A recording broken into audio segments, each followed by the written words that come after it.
Assalamualaikum warahmatullahi wabarakatuh. Video ini dibuat untuk memenuhi tugas mata kuliah struktur hewan dengan dosen pengampu Bapak Mahmud Rudini MSI. Kami dari kelompok 6 yang beranggotakan saya, Rani Obar Arisyahara dengan NPM 21110600066 dan rekan saya Risa Jenier dengan NPM 21110600072 akan mempresentasikan materi kelompok kami yang berjudul Sistem Saraf pada Vertebrata. Pengertian sistem saraf. Sistem saraf berasal dari kata saraf yang mana merupakan bundel silinder serat yang keluar dari otak dan central cord dan cabang berulang-ulang untuk menginervase setiap bagian tubuh. Sistem saraf adalah sistem organ yang terdiri atas serabut saraf yang tersusun atas sel-sel saraf yang saling terhubung dan esensial untuk persepsi sensoris indrawi, aktivitas motorik volunter dan involunter organ atau jaringan tubuh, dan homeostasis berbagai proses fisiologis tubuh. Sistem saraf merupakan jaringan yang paling rumit dan paling penting karena terdiri dari jutaan sel saraf atau neuron yang saling terhubung dan vital untuk perkembangan bahasa, pikiran, dan ingatan. Sistem saraf pada vertebrata dapat dibedakan menjadi sistem saraf pusat yang disusun oleh otak dan sumsum tulang belakang, sistem saraf tepi yang disusun oleh saraf otak dan saraf spinal, serta sistem saraf otonom yang terdiri dari sistem saraf parasimpatis dan sistem saraf simpatis. Sistem saraf amfibi. Sistem saraf pada amfibi terdiri atas sistem saraf sentral atau pusat dan sistem saraf periferium atau tepi. Sistem saraf sentral terdiri dari ensephalon atau otak dan medula spinalis atau sumsum tulang belakang. Ensephalon terdapat pada kotak otak atau kranium.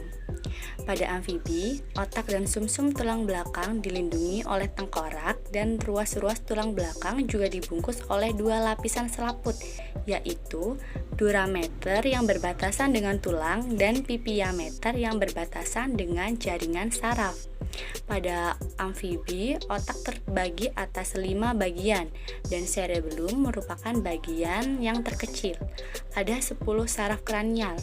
3 saraf pertama membentuk plexus brachial, saraf ke-7, ke-8, dan ke-9 membentuk plexus ischiadicus.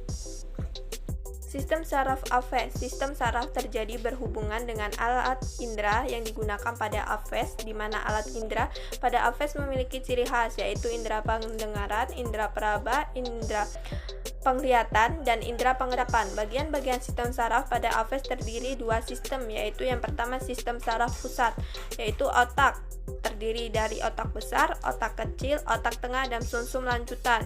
Yang kedua, saraf tulang belakang. Aphes memiliki tulang belakang yang berwarna abu-abu yang terletak di sepanjang tubuhnya dan membentuk tulang belakang. Yang kedua yaitu sistem saraf tepi. Sistem saraf tepi dibedakan menjadi 2, yaitu sistem saraf sadar dan sistem saraf otonom dapat dibagi atas. Yang pertama sistem saraf simpatik, yang kedua sistem saraf prasimatik. Sistem saraf paisis. Ikan menerima rangsangan dari lingkungannya melalui alat indera. Kemudian rangsangan tersebut diteruskan dalam bentuk impuls ke otak. Respon yang diberikan oleh otak diwujudkan dalam bentuk perilaku. Sel saraf mulai berkembang sejak permulaan stadia embrio dan berasal dari lapisan germinal terluar atau ektoder. Setiap neuron terdiri atas inti dan jaringannya atau perpanjangan sel. Panjangan sel terdiri atas dendrit yang berfungsi sebagai penerima impuls dan akson berfungsi sebagai penerus impuls. Pertemuan antara akson dan dendrit dari sel saraf lainnya disebut sinapsis. Ikan biasanya memiliki otak yang relatif kecil terhadap ukuran tubuhnya dibandingkan dengan vertebrata lainnya. Namun, beberapa ikan memiliki otak yang relatif besar, terutama momrit dan hiu. Ikan mempunyai otak yang pendek, lobus olfactorius, hemisphere cerebral, dan differential kecil, sedang lobus opticus dan cerebellum besar ada 10 pasang saraf kranial. Sistem saraf pada reptil. Reptil memiliki otak dengan 2 lobus olfactorius yang panjang, hemisfer cerebral, 2 lobus opticus, cerebellum, dan medulla oblongata yang melanjut ke korda saraf. Di bawah hemisfer cerebral terdapat tractus opticus dan saraf opticus, infundibulum, dan hipofisis. Terdapat 12 pasang saraf kranial. Di lidah ada kuncup pengecap dan ada organ penciuman di rongga hidung. Mata dengan kelenjar air mata, telinganya seperti telinga vertebrata rendah, saluran pendengaran eksternal ditutup dengan kulit, dengan membran timpani, telinga bagian dalam dengan 3 saluran setengah lingkaran untuk pendengaran.